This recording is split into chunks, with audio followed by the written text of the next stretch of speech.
ফিচার্সটা। কিন্তু একটা জিনিস মনে রাখবেন, সেটা হচ্ছে যখন কোমরে ব্যথার ট্রিটমেন্ট আসবে আপনি মনে করে দেখুন যে আপনার কারণ কি হতে পারে। প্রথম কারণ বলে রাখি মেকানিক্যাল কজ।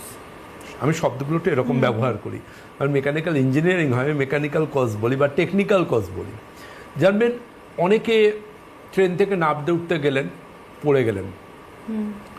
অনেকের রেগুলার বেসিসে বাড়ি থেকে বেরিয়ে স্টেশন যাবেন বা বাস স্ট্যান্ড যাবেন, তাকে একটা ভয়ঙ্কর এখন যন্ত্র বেরিয়েছে বিগত কয়েক বছর দেখছি, যে যন্ত্রের জন্য গোটা পশ্চিমবাংলা স্তব্ধ হয়ে গেছে।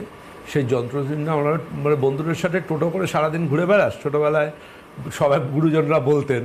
এখন সত্যি সত্যি সেই টোটো চলে এসছে, যার জন্য গোটা পশ্চিমবাংলা স্তব্ধ হয়ে গেছে। মোটামুটি কোনো রাস্তা দিয়ে যাতায়াত করাটাই ভীষণ কঠিন। আমাকে তো এমন হয় যে আমার বাড়ির কাছাকাছি গিয়ে দেখি যে রাস্তা যেটি রোড পুরোপুরি, অনেক ক্ষেত্রে আমার আদি বাড়ি যেটা হাওড়া শিবপুরে, দেখি অবরুদ্ধ কন্ডিশন। তখন আবার আমাকে আইন প্রশাসনের সাহায্য নিয়ে রাস্তাটা খালি করে যায় যে হ্যাঁ স্যার এসছেন, ডক্টর স্যার রাস্তা খালি করো, তারপরে আমি এগোতে পারি, এরকম কন্ডিশনও হয়ে যায়। তো এই টোটো করে যারা বাস স্ট্যান্ড বা স্টেশনে যাচ্ছেন তাদের কিন্তু অবশ্যই কোমরে ব্যথার সম্ভাবনা বাড়বে, কারণ মেকানিক্যাল বা টেকনিক্যাল কজ। এমন বাইক আছে যে বাইকগুলো অনেকে বসেন সামনের দিকে কুঁজো হয়ে, তাদের কোমরে ব্যথা বাড়বে কারণ মেকানিক্যাল বা টেকনিক্যাল কজ। এবং সবচেয়ে গুরুত্বপূর্ণ জানবেন যে অনেক ক্ষেত্রে একটা সময় অনেকে জিম করতেন, এবং এখন তো ছেলেমেয়েরা একসাথে জিম করেন, শো অফের একটা ব্যাপার চলে আসে। তো সেখানে একটু বেশি ওজন নিয়ে মাথার ওপর তুলে ফেলা, কাঁধের ওপর তুলে ফেলা, এইগুলোতে জানবেন পার্মানেন্ট ড্যামেজ হয় কোমর। কোমরে পার্মানেন্ট ড্যামেজ আসে, এবং বেশিরভাগ ক্ষেত্রে নার্ভ রুটগুলোর সমস্যা আসে। তো এর বাইরেও স্টেন, মেকানিক্যাল কজের মধ্যে অন্যতম কারণ হচ্ছে স্টেন বা কোমরটাকে টুইস্ট করতে গিয়ে লেগে যাওয়া, হেভি লিফটিং, সাডেন টুইস্টিং। অনেক খেলাধুলো হয়, যেমন ধরুন এই দাঁড়িয়ে আছি, এই লাফ দিতে হবে।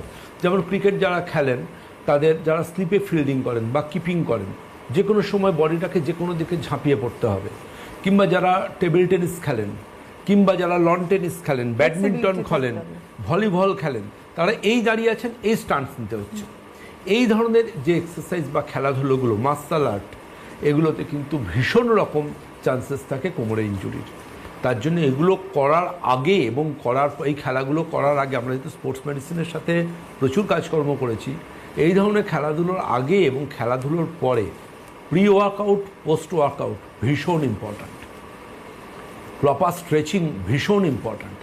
তা না হলে কিন্তু স্পোর্টসম্যান ইনজুরি তখন আপনি না বুঝলেও বয়স কম, আপনার যখন বয়স হবে, অর্থাৎ আপনি যখন সিনিয়র সিটিজেন হবেন, 60 অনওয়ার্ডস এজ হবে, এই প্রত্যেকটা ব্যথা আপনাকে মনে করিয়ে দেবেন 1900 সালের এত খ্রিস্টাব্দে আমি ভলিবল খেলতে গিয়ে পড়ে গিয়ে, বা ব্যাডমিন্টন খেলতে গিয়ে পড়ে গিয়ে, বা ক্রিকেট খেলতে গিয়ে পড়ে গিয়ে আমার এই জায়গায় চোট এসেছিল। সেই চোটটা আবার নতুন করে জেগে উঠছে। আসবো আলোচনায়, কেউ আছেন?